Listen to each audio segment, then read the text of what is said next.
Hello student, my name is Neetu. Divakshi teaching classes में आपका welcome है। आज हम एनसीईआरटी अध्याय 6 क्लास 6 एनसीईआरटी शॉर्ट नोट्स करेंगे चैप्टर नंबर 6 के राज्य, राजा और एक प्राचीन गणराज्य। ठीक है, let's start the class. Okay, वर्ण व्यवस्था। जो वर्ण व्यवस्था है इसे कितने भागों में डिवाइड किया गया है? 4 भागों में, ठीक है, विभाजित किया गया है। फर्स्ट क्या है? पुरोहित या ब्राह्मण। ठीक है, अब हम इस फर्स्ट के बारे में पढ़ते हैं, पुरोहित या ब्राह्मण। ठीक है, जो इनके कार्य थे वो क्या थे? वेदों का अध्ययन, अध्यापन और यज्ञ करना। ठीक है, इनका कार्य था वेदों का अध्ययन, अध्यापन और यज्ञ करना। ओके, अब हम पढ़ते हैं वेद के बारे में। ठीक है, वेद उत्तर भारत में खासकर गंगा यमुना क्षेत्र में ऋग्वेद के बाद रचे होने के कारण उत्तर वैदिक ग्रंथ कहे जाते हैं। ठीक है, जो ये वेद थे कहाँ रचे गए थे? ये गंगा यमुना क्षेत्र में, भारत के भारत उपमहाद्वीप में। ठीक है, और ऋग्वेद भी बाद रचे होने के कारण इन्हें उत्तर वैदिक ग्रंथ कहा जाता था। ठीक है, सामवेद, यजुर्वेद, अथर्ववेद, ठीक है, ये ऋग्वेद के बाद रचे गए थे। ओके, और ये किसके द्वारा रचे गए थे? पुरोहितों के द्वारा। ठीक है, ब्राह्मण या पुरोहितों द्वारा रचे गए थे। अब हम पढ़ते हैं क्षेत्रीय। ठीक है, जो क्षेत्रीय होते हैं उनके बारे में। क्षेत्रीय क्या होते हैं? राजा होते हैं। ठीक है, इनका कार्य क्या होता है? युद्ध करना और लोगों की रक्षा करना। ठीक है, इनका कार्य होता है युद्ध करना और लोगों की रक्षा करना भारी आक्रमण से। ठीक है, अब हम पढ़ते हैं जन के बारे में। ठीक है, जन मीन्स होता है जनता। ठीक है, राजा जन यानी जनता द्वारा चुना जाता था। राजा किसके द्वारा चुना जाता था? जनता के द्वारा। अब हम पढ़ेंगे अश्वमेध यज्ञ। ठीक है, अश्वमेध यज्ञ क्या होता है इसके बारे में पढ़ेंगे। घोड़े को स्वतंत्र विचरण के लिए छोड़ना। अगर घोड़े को कोई राजा रोकता है तो उसे अश्वमेध यज्ञ करने वाले राजा से युद्ध करना पड़ेगा। ठीक है, अश्वमेध यज्ञ क्या होता है? जो राजा होता है वो अश्वमेध यज्ञ करता है।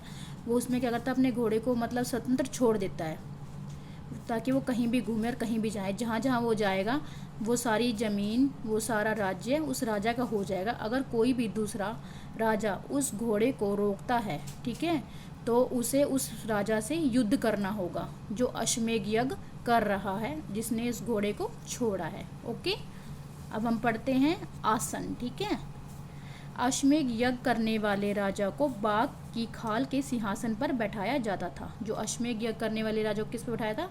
बाघ की खाल के सिंहासन पर बैठाया जाता था। ठीक है, अब हम पढ़ते हैं सारथी के बारे में। ठीक है, सारथी कौन होता है? जो रथ चलाता है। ठीक है, किसका? राजा का। ठीक है, युद्ध क्षेत्र में राजा का सहचर और राजा के गुणों का गान करने वाला। ठीक है, ये क्या कहलाता है? सारथी कहलाता है। ठीक है, सारथी वो होता है जो राजा के साथ युद्ध में जाता है। ठीक है, और उसको देखता है कि राजा ने क्या क्या किया, फिर बाद में आके उसके गुणों का गान करता है वो। अब हम पढ़ते हैं वैश्य के बारे में। ठीक है, ये थर्ड है इसका। फर्स्ट क्या हो गया? पुरोहित ब्राह्मण। सेकंड हो गया क्षेत्रीय। थर्ड क्या है? वैश्य। ठीक है, कृषक, व्यापारी, पशुपालक, यह करने का अधिकार। ठीक है, जो ये कृषक थे, व्यापारी थे और पशुपालक, इनका क्या था? यह करने का अधिकार था। ठीक है, अब इनके कार्य देखते हैं हम। जो ये सभी जो कृषि का कार्य करते थे, व्यापारी तो जो व्यापार करते, पशुपालक ये पशु वगैरह को पालते होंगे। ठीक है, इन सब के ये कार्य थे। ठीक है, अब हम शूद्रों के बारे में पढ़ेंगे। शूद्र। ठीक है, फोर्थ स्थान किसका आता है इसमें? वर्ण व्यवस्था में फोर्थ आता है इनका शूद्र का। ठीक है, इसके कार्य पढ़ते हैं। तीनों वर्णों की सेवा करना, इससे शिल्पकार, शिकारी, भोजन संग्राहक। ठीक है, अभी हम इसके बारे में पढ़ते हैं। थोड़ा सा हम इसको पढ़ लेंगे। शवों को जलाने और दफनाने और ठीक है, और औरतें शामिल थे इसमें। कौन कौन थे? जो शवों को दफनाते थे, शिल्पकार थे, शिकारी थे, ठीक है, और भोजन संग्राहक थे। ये सब क्या थे? शूद्रों में आते थे। और औरतों को भी शूद्रों के समान ही माना जाता था। इन्हें वेदों का अध्ययन करने और अनुष्ठानों में भाग लेने का अधिकार नहीं था। इन सभी को क्या था? जो औरतें थी और ये जो सभी इनके मैंने जब नाम बताए इनके अभी, इन सबको अनुष्ठानों या फिर वेदों का अध्ययन करने की अनुमति नहीं थी। ठीक है, और इन जो शूद्रों था उन शूद्र थे, उनका कार्य क्या था? तीनों वर्णों की सेवा। किसकी? जो पुरोहित थे, पुरोहित ब्राह्मण, क्षेत्रीय, राजा, ठीक है, और पशुपालक, इन सब की सेवा करने का मतलब सेवा करते थे इन सभी की। ठीक है, इन तीनों वर्णों की ये। अब हम पढ़ते हैं पात्र के बारे में। ठीक है, बर्तन। ठीक है, पात्र का मीनिंग क्या होता है? बर्तन। चित्रित दूसर पात्र। ठीक है, हम चित्रित दूसर पात्र के बारे में पढ़ेंगे। थालियाँ, कटोरियाँ हैं। ठीक है, पात्र बहुत पतली सतह और सुंदर और चिकने हैं, ठीक है। जो जितने दूसरे पात्र मिले हैं इनमें क्या है, थालियां हैं, कटोरियां हैं, ठीक है। और ये पात्र बहुत ही पतली सतह के होते हैं और सुंदर और चिकने हैं, ठीक है। अब इनका प्रयोग किस चीज़ में किया था उसके बारे में थोड़ा सा पढ़ लेते हैं। खास मौक़ों पर महत्वपूर्ण लोगों को भोजन परोसने के लिए होता था, ठीक है। इन पात्रों का प्रयोग किस लिए होता था, खास मौक़ों पर भोजन परोसने के लिए इनका प्रयोग होता था। अब हम पढ़ते हैं इन पात्र के रंग और चित्रकारी के बारे में। मिट्टी के बर्तन धूसर और लाल रंग के होते हैं। मिट्टी के बर्तन किस रंग के होते हैं, धूसर और लाल रंग के थे, ठीक है। इन्हें चित्र धूसर पात्र के रूप में जाना जाता था, ठीक है। इन्हें चित्र धूसर पात्र का नाम दिया गया था। ये सरल रेखाओं और ज्यामितीय आकृतियों के रूप में थे, ठीक है। इनकी जो इन पे चित्रकारी की जाती थी, किससे की जाती थी, सरल रेखाओं से और ज्यामितीय आकृतियों से, ठीक है, ज्यामितीय आकृति। अब हम पढ़ेंगे जनपद के बारे में, ठीक है। जन के बसने की जगह, जनपद क्या होता है, जहाँ पे लोग रहते हैं, ठीक है, जनता रहती है, उनके रहने की जगह को जनपद बोला गया है, ठीक है। महायज्ञों को करने वाले राजा जन के ना होकर जनपदों के राजा कहे जाते थे, जाने लगे, ठीक है। जो यज्ञ करते थे वो राजा जन के ना होकर किसके कहे जाने लगे, जनपदों के कहे जाने लगे। अब हम पढ़ते हैं जनपदों की खुदाई में मिली बस्तियों के बारे में, ठीक है। जनपदों की खुदाई में जो बस्ती मिली उनके बारे में, कहाँ से कौन कौन सी बस्तियाँ मिली वो पढ़ते हैं हम। दिल्ली में पुराना किला, उत्तर प्रदेश में मेरठ के पास हस्तिनापुर और एटा के पास अंतरंजी खेड़ा, ठीक है। ये कहाँ पे मिले हैं, ये खुदाई में मिले हैं, ठीक है। दिल्ली में पुराना किला, उत्तर प्रदेश में मेरठ में हस्तिनापुर, मेरठ के पास हस्तिनापुर और एटा के पास अंतरंजी खेड़ा। अब हम पढ़ेंगे महाजनपद के बारे में। महाजनपद हुए 2500 साल पहले। महाजनपद कब हुए, 2500 साल पहले। राजधानी की किलेबंदी और लकड़ी, ईंट या पत्थर की ऊंची दीवारें बनाई गई थी, ठीक है। जो राजधानी थी इसमें क्या की थी, किलेबंदी की गई थी, लकड़ी, ईंट और पत्थर की ऊंची ऊंची दीवारें बनाई गई थी, ठीक है। ये किस लिए बनाई गई थी, आक्रमण के डर से, अपनी सुरक्षा के लिए, ठीक है। जो राजा होता था वो क्या करता, आक्रमण के डर से क्या करता था, अपने राजधानी को सुरक्षा रखने के लिए, राजधानी को सुरक्षित रखने के लिए या फिर अपने राज्य को सुरक्षित रखने के लिए अपनी किलेबंदी करा देता था, जिससे कोई भी बाहर का इंसान उसके अंदर घुस ना सके। अब हम पढ़ते हैं वेतन के बारे में। सिपाहियों को नियमित वेतन देकर पूरे साल रखा जाता। जो सिपाही होते थे उन्हें क्या करते थे, नियमित वेतन दिया जाता था, पूरे साल रखा जाता था। अब हम पढ़ते हैं भुगतान के बारे में, ठीक है। सिपाहियों के वेतन का भुगतान आहत सिक्कों से किया जाता। जो सिपाही होते हैं उनका भुगतान किससे किया जाता था, आहत सिक्कों से किया जाता था। कर, अब हम पढ़ेंगे कर के बारे में, ठीक है। भाग, कर को क्या कहते हैं, भाग कहते हैं। उपज का 1/6 भाग या हिस्सा कर के रूप में निर्धारित किया जाता था। जो उपज का 1/6 भाग था किसके रूप में निर्धारित किया था, कर के रूप में। कौन करता था, राजा करता था, ठीक है। अब हम पढ़ते हैं कारीगरों के बारे में। बुनकर, लोहार, सुनार को श्रम के रूप में एक दिन के लिए महीने में राजा के यहाँ काम करना पड़ता था। जो ये थे बुनकर थे, लोहार थे, सुनार थे, इनको क्या करना पड़ता, महीने में एक दिन राजा के यहाँ काम करना पड़ता था श्रम के रूप में। अब हम पढ़ेंगे पशुपालक के बारे में, ठीक है। जानवरों या उनके उत्पाद के रूप में देना पड़ता था, ठीक है। जो पशुपालक थे, जो भी वो जानवर पालते थे और उनसे उत्पाद मिलता था उसको कर के रूप में उन्हें देना पड़ता था, किसको, राजा को। अब हम पढ़ेंगे आखेटक तथा खाद्य संग्राहक, जो संग्राहक थे, ठीक है। जंगल से प्राप्त वस्तुओं के रूप में कर देना पड़ता था। जो जंगल से प्राप्त होती थी, जो आखेटक और संग्राहक को, वो क्या करते थे, राजा को देते थे कर। जो जंगल से उन्हें प्राप्त होती थी वस्तुएं उसके रूप में कर देते थे। कृषि में परिवर्तन, लकड़ी के फाल की जगह लोहे के फाल का प्रयोग, ठीक है। जो लकड़ी के फाल थे उनका प्रयोग बंद हो गया, किसका प्रयोग होने लगा, लोहे के फाल का प्रयोग। धान के बीज छिड़कने की बजाय पौधों का रोपण शुरू किया गया, इससे पैदावार ज़्यादा बढ़ी, ठीक है। जो धान के बीज थे, पहले क्या करते थे लोग, धान के बीज छिड़क देते थे, ठीक है। अब उन्होंने क्या किया, धान के बीज छिड़कने की बजाय पौधों का रोपण शुरू कर दिया, जिससे पैदावार ज़्यादा होने लगी, ज़्यादा बढ़ गई। मगध महत्वपूर्ण जनपद 200 साल पहले। जो मगध था वो महत्वपूर्ण जनपद कब बना, 200 साल पहले। अब हम नदियों के बारे में बात करेंगे, ठीक है।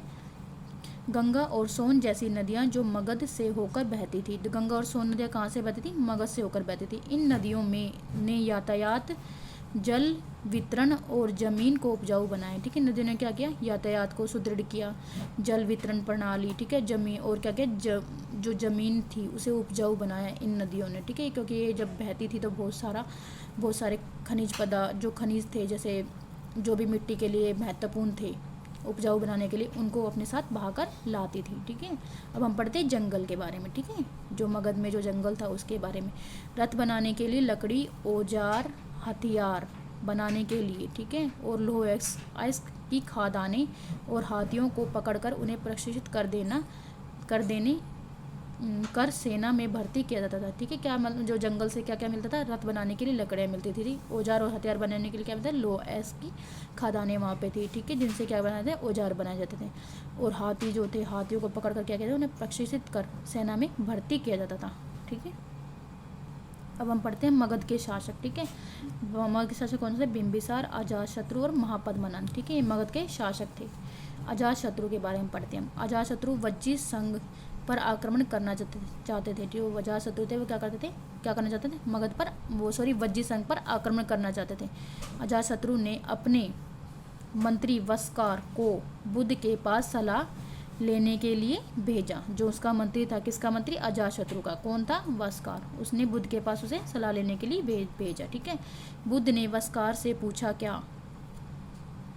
क्या सभाएं नियमित रूप से होती हैं? उनमें सभी सदस्य उपस्थित होते हैं? वज्जीवासी तब तक उन्नति करते रहेंगे। ठीक है, जो बुद्ध थे उन्होंने क्या कि जो सभाएं थी, ठीक है, कहाँ पे? वज्जी में, वो नियमित रूप से होती है?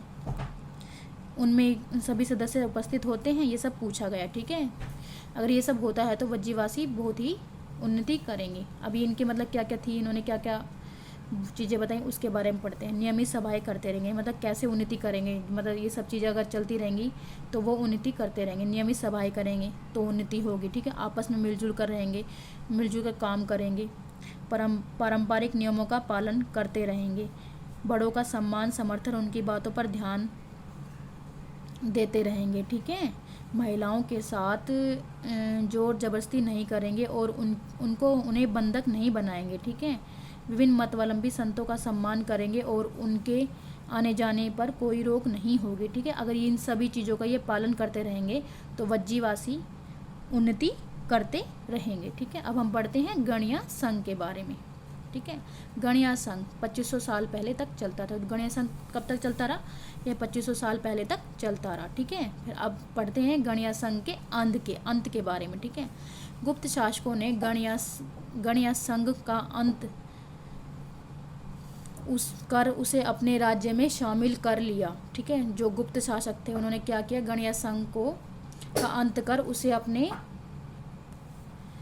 अपने राज्य को शामिल कर लिया। ठीक है, गणिया संघ को अंत करके। ठीक है, अब हम पढ़ते हैं अन्यत्र में। ठीक है, अन्यत्र के बारे में पढ़ते हैं हम। यूनान और एथेंस। अन्यत्र में क्या पढ़ेंगे हम? यूनान और एथेंस के बारे में पढ़ेंगे। ठीक है, प्रजातंत्र या गणतंत्र। ठीक है, हम इसके बारे में पढ़ते हैं। 2500 साल पहले, जो 2500 साल था, 2500 साल पहले एथेंस के लोगों ने एक शासन व्यवस्था स्थापना की। ठीक है, जो एथेंस के लोग थे उन्होंने 2500 साल पहले क्या किया? एक शासन व्यवस्था स्थापित की, जिसे प्रजातंत्र या गणतंत्र कहते हैं। क्या कहते हैं इसे? प्रजातंत्र या गणतंत्र कहते हैं। यह व्यवस्था 200 साल तक चली। कब तक चली यह व्यवस्था? 200 साल तक चली।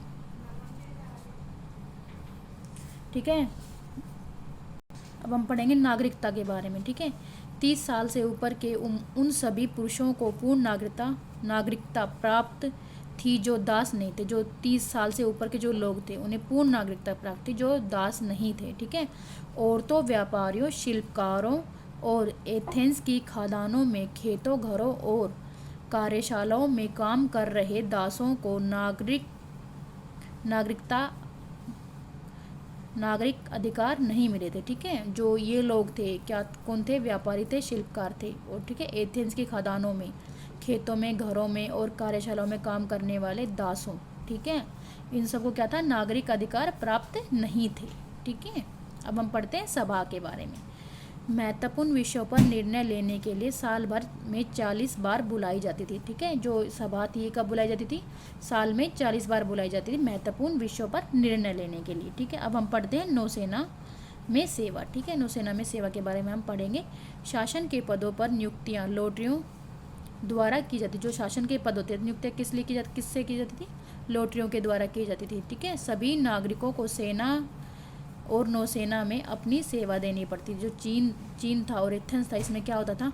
जो सभी नागरिकों को चीन मतलब इन सब चीज़ों में अपनी सेवा देनी होती थी। ठीक है, आज का ये चैप्टर यहीं पे समाप्त होता है। नेक्स्ट वीडियो में हम नेक्स्ट चैप्टर करेंगे। ओके, मेरे चैनल को लाइक कीजिए, सब्सक्राइब कीजिए एंड शेयर कीजिए। Okay, thank you so much.